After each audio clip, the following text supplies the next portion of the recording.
Donc l'IFI est en ce moment payé pour la 6e fois par les contribuables, en tout cas par ceux qui ont la chance de le payer. Et nous avons de plus en plus de recul sur les pratiques qui sont admises ou pas, malgré certains changements réguliers, si on peut dire comme ça. Et pour nous mettre à jour de tous ces changements et surtout de toutes les bonnes pratiques, j'ai le plaisir de recevoir Mathieu Le Tacon, avocat fiscaliste. Et en ce moment, j'ai envie de dire que l'IFI est son quotidien. Bonjour Mathieu Le Tacon. Bonjour. Donc nous allons nous concentrer sur le volet personnel de l'IFI dans cet épisode. Le patrimoine professionnel sera peut-être traité dans une autre interview, mais je pense que l'épisode sera déjà suffisamment dense comme cela et on va essayer de rester bien digeste. Donc commençons par la base, peut-être qui paye l'IFI, sur quoi, comment ça se passe cet impôt ? Comme vous disiez, les personnes qui ont la chance de payer l'IFI sont celles qui ont la chance d'avoir un patrimoine net imposable qui excède un certain seuil, qui depuis le début de l'IFI, et qui en fait correspond aussi au seuil qui a existé en dernier lieu pour l'ISF, est fixé à 1,3 million d'euros. Donc l'idée est que je dois déclarer, parce qu'en fait ça se fait en 2 temps, je déclare et je paye ensuite. Je dois déclarer l'impôt sur la fortune immobilière, et comme son nom l'indique, c'est uniquement des actifs immobiliers, on va y revenir, si la valeur de mes actifs immobiliers, détenus directement ou indirectement, et déduction faite de certaines dettes au mois, excède 1,3 million d'euros. Et ensuite, on applique un peu comme pour l'impôt sur le revenu, un barème progressif par tranche qui fait qu'au maximum, le montant de la taxation est de 1,5% pour les patrimoines qui excèdent 10 millions d'euros net. D'accord. Et quand on parle de 10 millions d'euros net, on comprend, comme vous l'avez aussi évoqué, qu'il y a une question d'actifs et de passifs.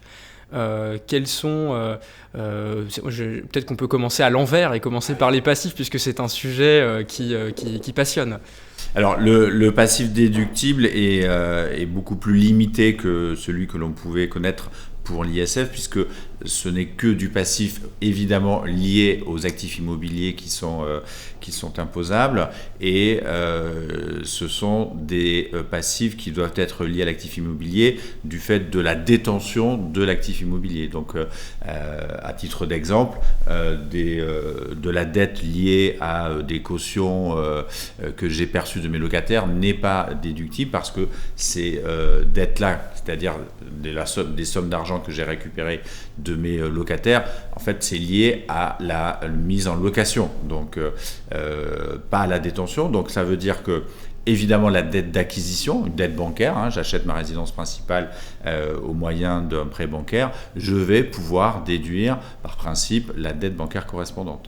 Je vais pouvoir également déduire, grand classique, la taxe foncière liée à la détention de l'actif immobilier concerné. Avec des petits détails, c'est que dans la taxe foncière, je vais devoir enlever la taxe d'enlèvement sur les ordures ménagères, par exemple, parce que celle-là, elle n'est pas liée à la détention. Oui, effectivement, je pense que c'est intéressant de parler tout de suite de ces passifs qui sont afférents uniquement à la détention, parce que il est peut-être utile de rappeler que l'IFI est payé sur tous les actifs immobiliers, qu'ils soient loués ou pas. Vous l'avez dit aussi, détenus en direct ou pas. Absolument. Pour revenir, et peut-être pour finir sur les passifs, sauf si après on rentre plus dans le détail, autre grand classique aussi, l'IFI est déductible de sa propre base. C'est-à-dire que, comme on le faisait pour l'ISF, on calcule un IFI théorique qui vient également au passif réduire le montant de l'actif net imposable in fine. Et de façon plus générale, c'est vrai que, et ça sera probablement dans les années qui viennent, un axe de contrôle et sans doute de discussion très pénible avec l'administration fiscale, la déductibilité des dettes est souvent très compliquée puisque autant dans son principe, il est simple d'énoncer que je peux déduire la dette liée à l'acquisition, mais en pratique, on a quantité de schémas où les choses sont beaucoup plus compliquées, puisque ce ne sont pas que les actifs que je détiens directement qui sont imposables, mais aussi les actifs détenus indirectement, notamment à travers des sociétés. et notamment à travers des cascades de sociétés. Et c'est là où les choses deviennent incroyablement compliquées et où la déductibilité du passif est un vrai sujet sur lequel, à mon avis, l'administration fiscale ne manquera pas de se pencher.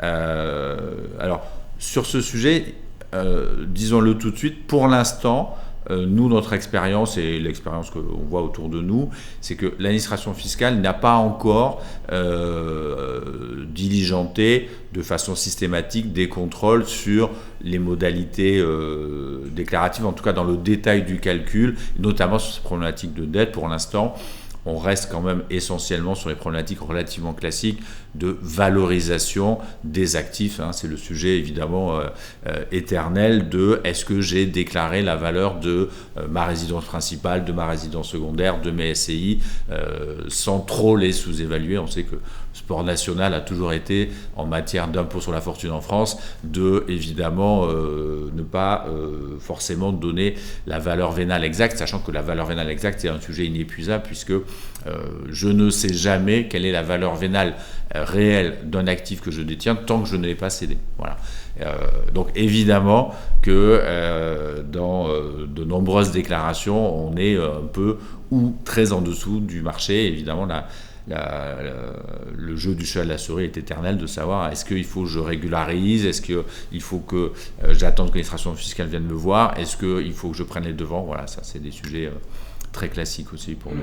Je pense qu'on en reparlera parce que dans la fiscalité patrimoniale, les sujets IFI sont souvent plus encombrants qu'on ne le pense. On pourra peut-être parler des sanctions tout à l'heure, mais au-delà des sanctions, un actif sous-valorisé est assez encombrant pour le transmettre notamment, et là les droits à payer sont plus important, donc le risque est également plus important. Mais avant de passer sur ces sujets, on a un petit peu parlé de passifs. On a vu qu'il y avait certains passifs qui étaient plus compliqués que d'autres, notamment dans des enchaînements de sociétés, dans des structurations familiales plus complexes. Et deux types de passifs particulièrement retiennent l'attention et sont parfois un petit peu incompris. Je parle en premier lieu du compte courant d'associés, qui est là aussi un grand classique, et puis deuxièmement du refinancement des biens, notamment dans les opérations de family buyout ou autres opérations. Est-ce qu'on pourrait dire deux mots de ces types de passifs qui ne sont pas traités comme les autres ? Alors, effectivement, l'un des sujets assez classiques, c'est celui du traitement de la dette. Quand je dois calculer la valeur imposable, par exemple, d'une SCI, il est très fréquent que cette SCI soit endettée. Elle peut être endettée vis-à-vis d'un établissement bancaire, mais elle peut aussi être endettée vis-à-vis de ses propres associés. C'est la notion très classique de compte courant d'associé.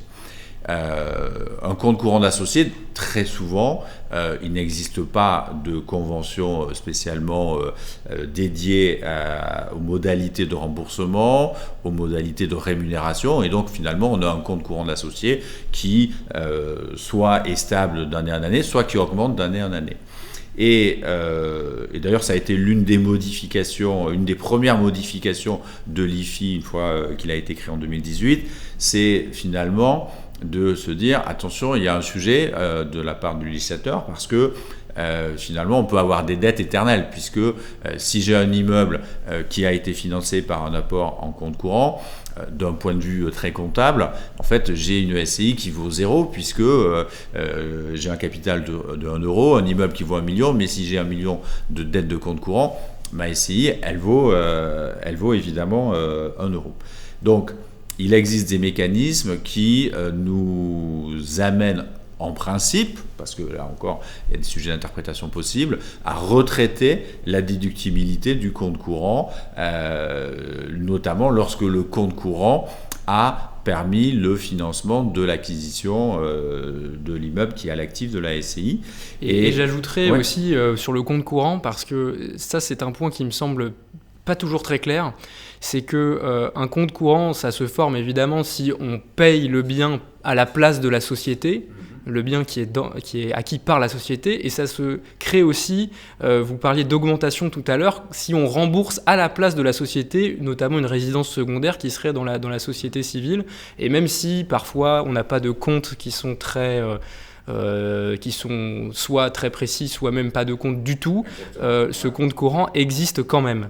Il existe quand même, bien sûr, absolument. C'est-à-dire qu'on a le cas de SCI patrimoniales qui n'ont pas besoin d'avoir, au sens strict, un bilan, un compte de résultat, parce qu'ils ne sont pas générateurs de revenus. Donc, il n'y a pas, autrement que, dans le meilleur des cas, des relevés bancaires de suivi.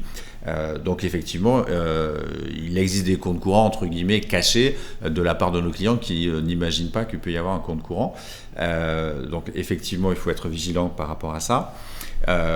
Et donc pour en revenir à la déductibilité de ce qu'on appelle ces dettes sans terme, en fait le Code général des impôts aujourd'hui nous oblige dans certains cas à retraiter les dettes de compte courant en les considérant comme finalement des dettes amortissables sur une durée de 20 ans, et ça peut nous amener à faire des calculs d'apothicaire extrêmement compliqués pour identifier chaque année la quote-part du compte courant qui est déductible. Et si on résume de la façon la plus simple possible, normalement ça nous amène à considérer qu'à hauteur de 1/20, le compte courant n'est pas déductible chaque année à hauteur d'1/20 en plus, si bien qu'au bout de 20 ans, on peut se retrouver avec un compte courant qui n'est pas du tout déductible. Donc c'est aussi ce qui peut expliquer que l'IFI va probablement avoir, ou devrait avoir, un rendement budgétaire qui peu à peu va augmenter aussi, parce que cette règle dite du in fine,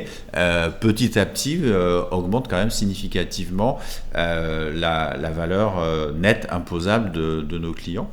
Et j'insiste sur le fait que c'est extrêmement pénible et compliqué, parce que un compte courant d'associé, ça fonctionne un peu comme une tirelire pour beaucoup de nos clients, et donc vous avez à la fois des apports mais aussi des retraits du compte courant. Donc si vous ne regardez que le solde, en fait vous n'avez pas la vérité, puisque vous devez identifier sur le solde qui existe, quels ont été les retraits qui ont été effectués, quels sont les apports, est-ce que les apports ont directement ou indirectement servi au financement. Enfin, il y a quantité de questions inépuisables, et je ne mentionne même pas le cas des comptes courants que l'on est obligé de retracer sur les 10, 15 ou 20 dernières années, parce que théoriquement, on est censé se poser cette question-là. C'est si j'ai un compte courant qui existe depuis très longtemps et qui a en partie au moins servi à financer l'acquisition, je suis censé, mais personne n'est capable de le faire dans de nombreux cas, retracer l'intégralité des débits et des crédits du compte courant pour arriver à identifier de façon à peu près, je dirais, juste, le montant réellement déductible. Donc c'est des sujets, les comptes courants d'associés, c'est effectivement des sujets compliqués, et c'est des sujets sur lesquels on risque d'avoir des discussions compliquées avec l'administration fiscale, pas toujours pour des enjeux très importants, mais c'est l'une des complexités pratiques de l'IFI, c'est vrai. Vous mentionniez également le cas de l'OBO, de l'opération de vente à soi-même. Donc ça fait partie des dispositifs anti-abus assez classiques que le législateur a aussi imaginé mettre en place, en considérant que les contribuables et leurs conseils allaient forcément avoir pour idée de mettre en place des mécanismes destinés à un peu artificiellement finalement endetter les actifs immobiliers qu'ils peuvent détenir pour réduire la base imposable. Et donc il existe des mécanismes anti-abus qui, par exemple, vous disent que si vous avez un actif immobilier que vous détenez en direct et que vous le cédez à une société que vous allez détenir vous-même, au moins en partie, eh bien la déductibilité de la dette correspondante, par principe, n'est pas autorisé, sauf si vous pouvez considérer que le but n'est pas principalement fiscal. Évidemment, la notion de but principalement fiscal, on le sait, c'est une notion subjective, donc bien malin qui sait comment l'administration fiscale va se positionner sur cette notion-là. Voilà, donc il y a quand même effectivement beaucoup de sujets qui se démultiplient évidemment au fur et à mesure que vous avez des situations compliquées avec une holding qui peut détenir en cascade un certain nombre de sociétés. Avant de poursuivre l'entretien, merci pour vos partages qui permettent de faire grandir le podcast chaque jour. C'est ce qui nous permet de continuer à rendre accessibles les meilleurs conseils pour les dirigeants. Alors pour nous aider dans cette mission, continuez à partager les épisodes à vos amis, collègues et clients. Sur le plan de l'actif maintenant, puisqu'on a parlé un petit peu de passif, on sait qu'il y a certains biens dont la décote est admise. On sait aussi que au-delà de l'estimation, la pratique de décote est également quelque chose qui est un sport national. Est-ce qu'il y a des lignes de conduite, je pense à ces contribuables qui se retrouvent devant leur déclaration et qui se demandent qu'est-ce que j'ai le droit de faire ou pas. Mon cousin il décote de 45% pour X et Y raison, et moi où est-ce que je me situe dans tout ça ? Alors c'est là aussi un sujet inépuisable parce que c'est un sujet qui est factuel et subjectif, mais qui est surtout factuel. Alors on peut peut-être mentionner deux types de décotes assez classiques. Il y a une décote légale, on peut en parler, c'est évidemment la décote liée à la résidence principale, puisque c'est légalisé depuis fort longtemps, parce que ça existait déjà pour l'ISF. La résidence principale bénéficie d'un abattement de 30%, qui a le mérite d'être ancré dans la loi. Il faut rappeler quand même que cet abattement ne s'applique que sur la détention en direct de sa résidence principale. Si vous détenez votre résidence principale à travers une ESI, cela ne fonctionne pas. En dehors de cette décote légale, vous avez deux types de décotes assez classiquement rencontrées. La première, c'est la décote pour location, et la deuxième, c'est la décote pour indivision. La décote pour location, alors à mon sens, mais c'est peut-être subjectif, c'est une décote qui a surtout vocation à s'appliquer pour des locaux à usage d'habitation, puisque d'un point de vue très pratique, il est plus difficile, en tout cas pas au même prix, de vendre un appartement à usage d'habitation libre ou occupé. Et donc il est dans le principe admis que l'on puisse décoter la valeur vénale d'un immeuble d'habitation s'il est donné à bail. Alors ensuite, évidemment, la question c'est, oui d'accord, mais est-ce que c'est 5, 10, 20, 30% ? Il n'y a pas de règle mathématique et objective, c'est fonction, je dirais, du caractère, enfin du degré de solidité des droits du locataire en place. Si vous avez, évidemment, il en reste encore parfois une loi de 48 en place, la décote va être beaucoup plus importante parce que c'est plus difficile de mettre fin à une loi de 48 et les loyers en général sont très faibles. Donc ça décote plus fortement que si c'est un bail d'habitation classique. Vous avez en sens inverse aussi des baux de location meublée qui sont plus courts, donc ça veut dire que la décote logiquement devrait être plus importante. Et si vous me poussez vraiment dans mes retranchements, je vous dirais que les taux de décote qu'on voit le plus fréquemment, c'est de l'ordre de 10-15% quand on est raisonnable pour un local à usage d'habitation qui fait l'objet d'un bail à peu près classique. C'est à peu près ce qu'en général on estime comme tolérable. Et est-ce que dans le cadre d'un bail avec, par exemple, un locataire qui serait insolvable et qui serait difficile d'expulser, ça peut parfois prendre plusieurs années, est-ce qu'on peut envisager une diminution de la valeur ? Parce qu'effectivement, on peut se dire que si on veut vendre un local à usage d'habitation avec un locataire insolvable dans les lieux, ça peut fortement altérer sa valeur. Non, mais bien sûr, il y a, encore une fois, tout est très factuel sur ce sujet. Donc, si vous êtes en mesure de justifier que vous êtes tombé sur le pire locataire de la ville et que ça fait 2 ans que vous essayez de l'expulser et que en fait il est dans une situation telle qu'on vous explique que vous allez mettre 5 ans pour y arriver, oui bien sûr vous pouvez en tenir compte. Il faut essayer de rester raisonnable, mais oui bien sûr. Dans le même ordre d'idée, donc il y a ensuite la décote pour indivision. Donc là aussi on voit un peu tout et n'importe quoi. Il faut essayer de rester assez objectif et il faut essayer de évidemment bien faire la part des choses entre une indivision qui est subie et une indivision qui est voulue. C'est-à-dire que si vous êtes en indivision parce que vous le voulez bien, parce que vous l'avez vous-même organisé ou parce que ça fait 20 ans que ça dure et qu'il n'y a pas de conflit entre les indivisaires, il va être compliqué de justifier une décote pour indivision importante.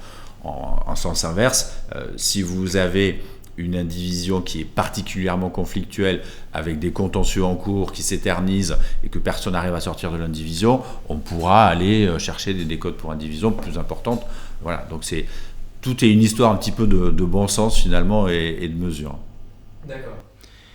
Donc on comprend que cet IFI est finalement peut-être l'impôt le plus subjectif, si on peut dire ainsi, puisqu'il est très ancré non pas sur un flux de revenus qui est quantifié, qui est versé sur un compte, mais sur une valeur qu'il est plus difficile d'apprécier, qui est la valeur vénale dont vous parliez. On se dit que tout ça est peut-être un peu plus flou du coup, et ça me mène à la question des sanctions, puisque évidemment on peut de bonne ou de mauvaise foi se tromper dans sa déclaration et donc se retrouver en difficulté avec l'administration fiscale.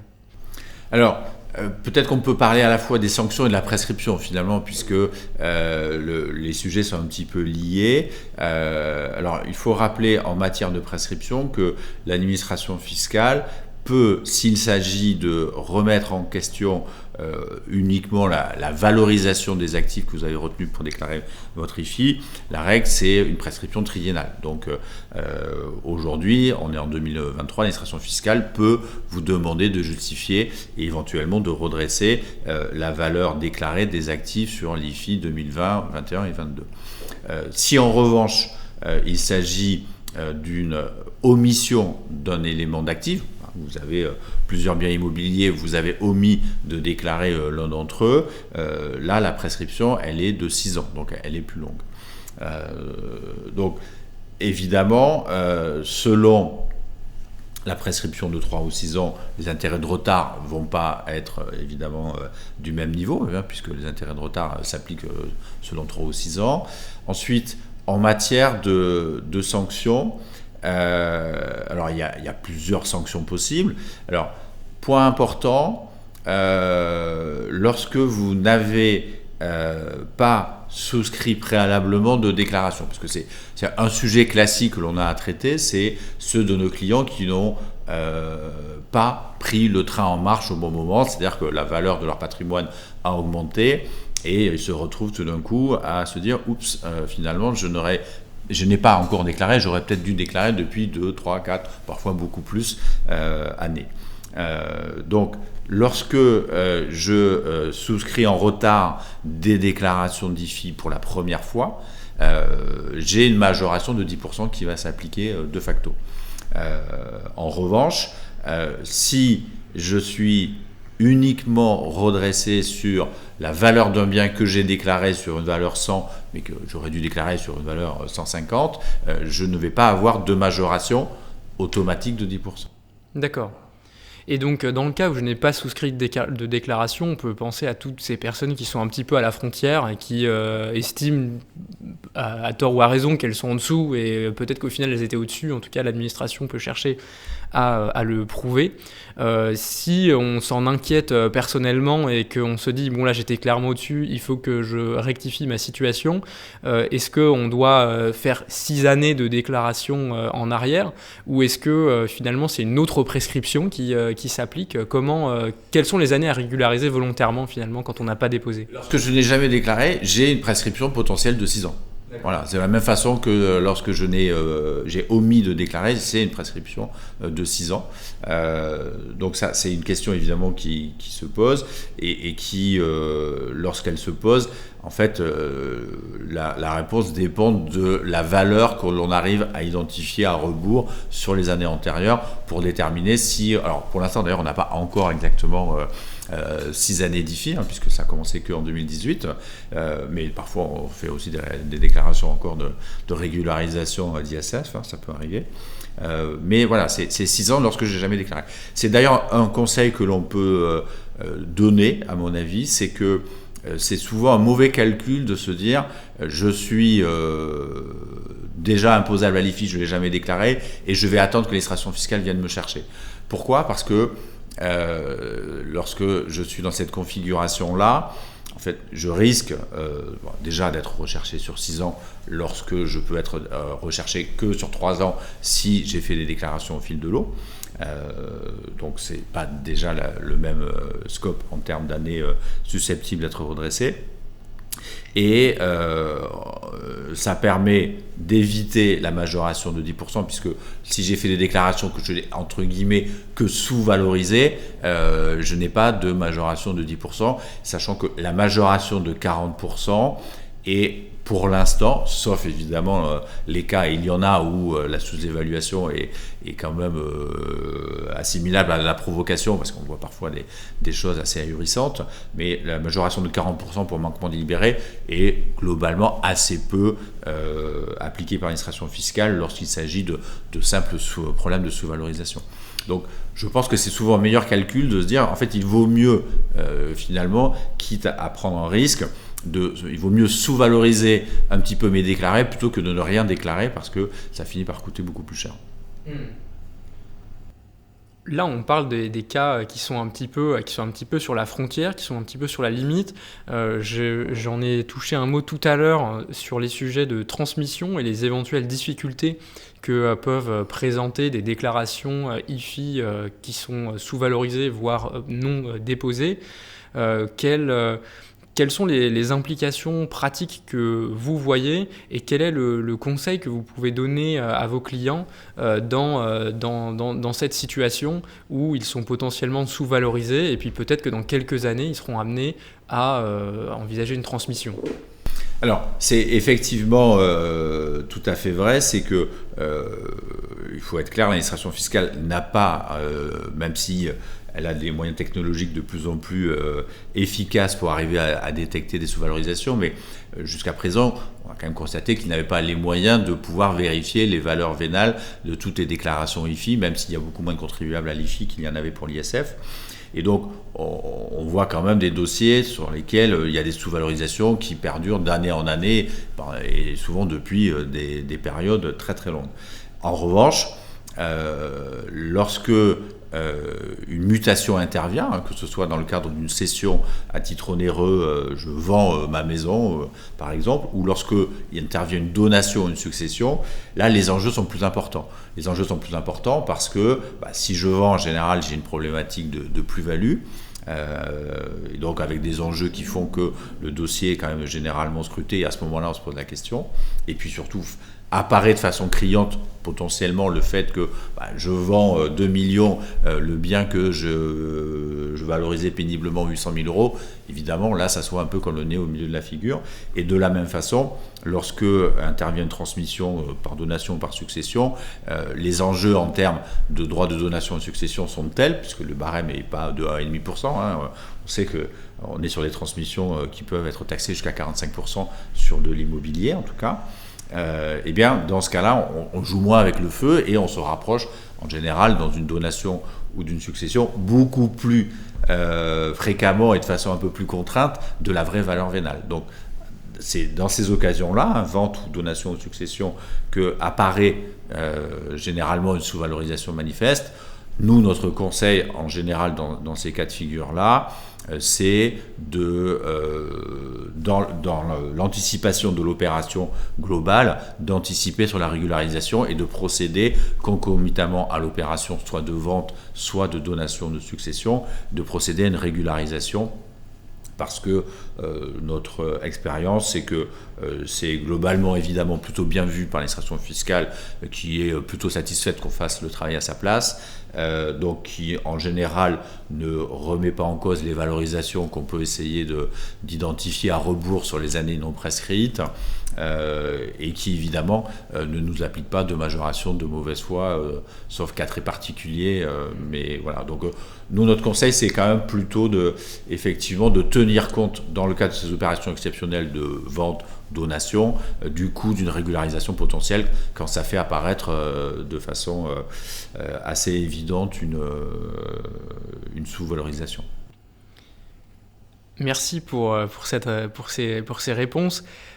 Pour poursuivre et clôturer en même temps notre entretien sur l'IFI, c'est une question que j'aime bien poser à mes invités qui sont avocats, puisque la particularité de la profession d'avocat, c'est qu'en plus du conseil, on a un aspect contentieux, et donc forcément, on est plus au courant des contrôles qui ont lieu, et éventuellement des contrôles plus ou moins musclés, ou en tout cas plus ou moins rentables pour l'administration, et qui sont plus fréquemment effectués. Vous nous avez parlé tout à l'heure des contrôles sur la valeur qui peuvent être remises en cause par l'administration. Y a-t-il des contrôles qui sont plus fréquents que les autres, ou des tendances, parce que je sais qu'avec certains invités on a parlé de tendances dans les contrôles. Écoutez, je pense que l'administration fiscale, à mon avis, a un boulevard devant elle avec tout ce qui est data mining et puis possibilité aujourd'hui d'identifier les valeurs vénales pour se contenter de sujets simples. Et je pense qu'il y a beaucoup de redressements encore susceptibles d'être notifiés sur ce sujet-là, alors que sur d'autres sujets très compliqués, notamment dans les groupes familiaux dans lesquels il y a de l'immobilier sous-jacent avec des cascades de sociétés, je pense qu'il y a beaucoup de choses à dire potentiellement, mais en tout cas, si j'étais à la place de l'administration fiscale, je me dirais que c'est probablement beaucoup moins rentable parce que c'est tellement compliqué. Il y a tellement de sujets de discussion possibles qu'en réalité, ça risque d'être... après, c'est pas forcément comme ça que reste l'administration fiscale toujours, mais ça serait des redressements ou des contrôles extrêmement chronophages, puisque en fait, il faut savoir que pour arriver à remettre en cause la valeur imposable, ou tout simplement l'IFI à payer de quelqu'un qui a de l'immobilier dans une cascade de sociétés, il faut quand même arriver à valoriser chaque niveau d'interposition, y compris sur des sociétés qui n'ont pas d'actifs immobiliers. Donc je pense que c'est quand même extrêmement. Oui, donc c'est vrai qu'on en a beaucoup parlé dans de précédents épisodes, de cette logique finalement presque entrepreneuriale, économique de l'administration qui a tout intérêt à aller chercher des contrôles plus faciles et qui, par effet ricochet, seront aussi plus rentables. Absolument. Alors après, l'administration fiscale nous dit, et je pense que ça correspond à la réalité, elle ne peut pas avoir qu'une logique de rentabilité, et elle a quand même évidemment en tête le principe d'égalité des contribuables devant l'impôt qui fait qu'elle ne peut pas aller chercher que les plus petits ou les plus gros ou le plus simple ou le plus compliqué, et qu'elle est censée en tout cas essayer de traiter un peu tous les sujets, sachant que évidemment tout le monde n'est pas contrôlé, puisque c'est le principe même de notre système fiscal, évidemment, c'est le contrôle a posteriori mais pas systématique. Merci pour ces éclairages. Est-ce que vous avez un mot de la fin pour les contribuables IFI qui nous ont écoutés jusqu'à cet instant ? Il y a deux petits sujets qui sont parfois des gros sujets qu'il ne faut jamais oublier. Premier sujet à ne pas oublier, parce que c'est effectivement, on est encore en pleine période déclarative, et il y a encore temps de, si on le souhaite, procéder à des dons, puisque on peut réduire le montant de son IFI à concurrence de 75% des dons faits à certaines entités non lucratives, et on peut encore aujourd'hui faire des dons jusqu'à la date limite de dépôt des déclarations.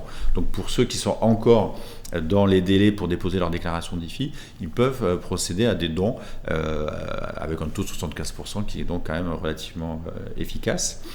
Et deuxième sujet qu'il ne faut pas oublier non plus, c'est il existe, et c'est quand même un outil qu'on utilise nous le plus possible pour nos clients, on essaie de faire en sorte de pouvoir activer ce mécanisme-là, c'est le mécanisme du plafonnement de l'IFI, puisque l'IFI est plafonné comme l'était avant l'ISF, et de façon très simple, la règle est que le montant cumulé de l'ISF que je vais payer en 2023 ajouté au montant de l'impôt sur le revenu et des prélèvements sociaux liés à mes revenus de l'année 2022 ne doit pas excéder 75% des revenus de 2022. Et ça, c'est un sujet qu'il ne faut pas mélanger avec les dons, parce que je viens de parler des dons, et alors en fait, il faut avoir à l'esprit que si je suis plafonné, en réalité, c'est d'ailleurs de mon point de vue très dommageable, et je pense que c'est une erreur, ça ne sert à rien de faire des dons, donc c'est désincitatif de ce point de vue-là, d'être plafonné, parce que si vous êtes plafonné, en fait, vous n'avez aucun intérêt à faire des dons. Mais le plafonnement est très efficace, puisque pour certains de nos clients qui ont les moyens d'être structurés de cette façon-là, en fait, on s'organise pour ne pas générer de revenus, puisque tout revenu qui est généré finalement est consommé à hauteur de 75% en fiscalité. Donc ça, c'est aussi un outil qu'il ne faut pas oublier de vérifier et éventuellement de voir dans quelle mesure on ne peut pas l'activer de façon plus efficace. Eh bien, merci beaucoup. Je vous en prie. Et maintenant, je vous remercie d'avoir écouté cet épisode du Family Office jusqu'au bout. J'espère qu'il vous aura plu et si c'est le cas, mettez 5 étoiles sur votre plateforme de podcast préférée. Ça va nous aider à avoir de plus en plus d'auditeurs et d'aider de plus en plus d'entrepreneurs. Mais surtout, le plus important, vous le savez, c'est de partager cet épisode à une personne que vous connaissez qu'il pourrait aider. De mon côté, je vous retrouve dans 2 semaines pour la prochaine interview. Je vous rappelle également que vous pouvez vous abonner à la newsletter simplement pour être mis au courant de la sortie de chaque nouvel épisode. C'est sur le-family-office.fr, bien sûr avec family avec un seul L, puisque contrairement aux Français, les Anglais n'ont mis qu'un seul L à family. Voilà, eh bien je vous remercie encore pour votre écoute et je vous donne rendez-vous pour le prochain.